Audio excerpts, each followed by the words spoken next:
Hi, Rick. Hey Keith, how you doing? I'm doing great. This podcast is inspired by our mutual friend, Matt Okmin. Hmm. Matt lived in Austin for a while, but before that, he had been in ToBeRe for, at least 5 years. And when he moved back here in the last, I guess, year and a half, 2 years, he got, back connected with the ToBeRe community. And, we have this kind of environment and community that we are very intentional about nurturing, cultivating, personal development and growth and being in the moment, principles like gratitude, acceptance, and really serving others. And in doing so, you win exponentially versus how, I used to live life, which was all about me. And so Matt comes in, and every Sunday when he walks in for a workout, we're just concluding with a group that has come for a group exercise workout. And we conclude each one of those sessions with everyone sharing at least one thing that they're grateful for. And so Matt comes in to stretch while that group is wrapping up, and he is invited to share what he's grateful for. And Matt walks in with that famous, classic, beautiful Matt smile that Yeah. just lights up a room. And Matt says, "Man," as he's about to share, "Am I in heaven?" That's what he says. And he says, "Man, Oh, he said, I love coming back to ToBeRe because it's rough out there in the rest of the world. It is a rough thing out there because people, can be sidetracked and not working on themselves. And it's not to say that our community of people aren't, dealing with those same kind of things or, struggling with their own egos. We just invite everyone, encourage everyone that when they come through the door here, that they leave all that outside because it's not necessary, because we want to focus on how can we serve everyone who comes inside by with kindness, with thoughtfulness, with constructive feedback, and just really compassion and love, and we can help, really nurture each other's, commitment to inner peace.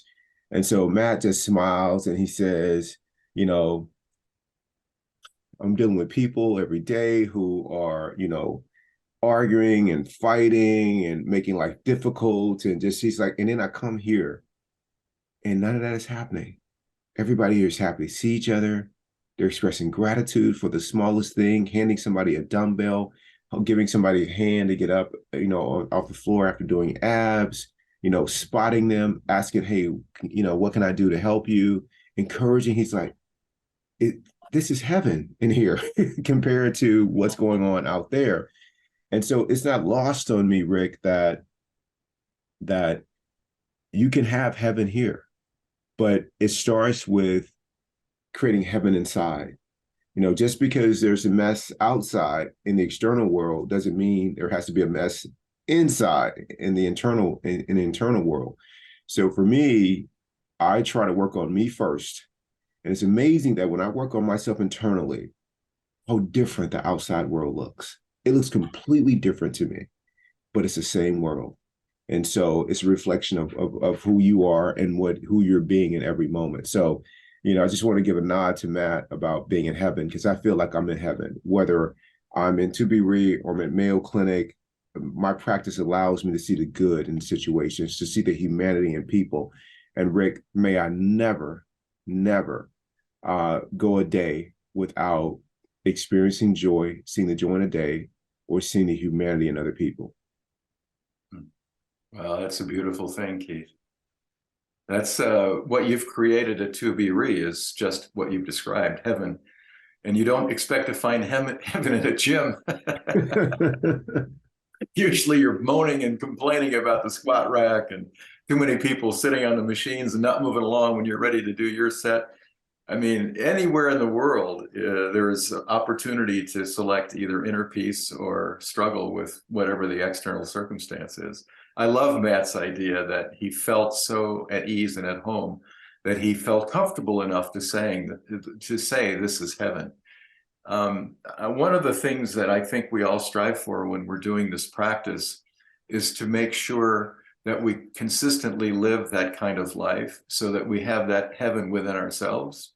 And I struggle with that. I want to be like Matt every time I come into the gym. I want to be like that all the time when I'm in the car in traffic, or when I'm dealing with another lawyer on the phone who's rude to me, or we're at a high stakes situation and tempers flare and all of the rest. But the reality is that that takes a lot of understanding of self, and a lot of decision making, choosing not to have the kind of life that you've had before. We all have come from a place where we fought. And how did that work out for us? How Yeah. did we sleep? For me, when I was in that mode, it was a caffeine, pot of coffee all day, yell at people on the phone, and then come home and have several cocktails, wine with dinner, after dinner drink, fall asleep, actually pass out. That's how it worked for me.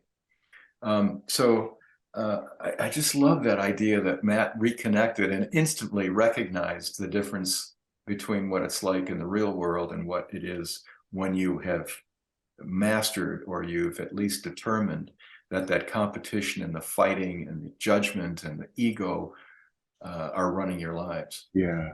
Last point about that. I think that there are two shortcuts to, I think, having the inner peace that maybe not a shortcut, but two things that help us develop that sense of inner peace. One is a connection to nature.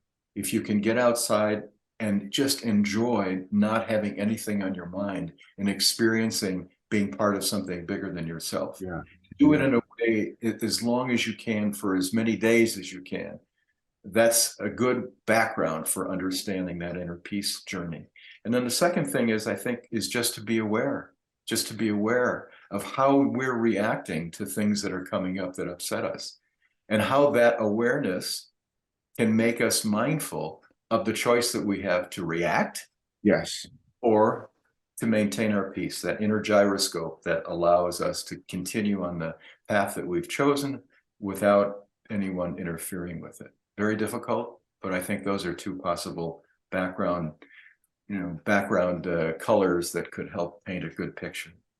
I love it, Rick. Man, let's just end with those, those tips, with that guide, about how to, create heaven and experience it no matter where you are, because it's possible, and we've seen people who've done it. Always a choice. Always a choice. Rick, thank you. I love you. I love you, Keith. Hey, give my best to Matt, man. What a hell of a skier he is. God dang, he's a great athlete. I He really is. He's a great athlete. Thank you, Rick. I love you. Adios. I love you, Keith.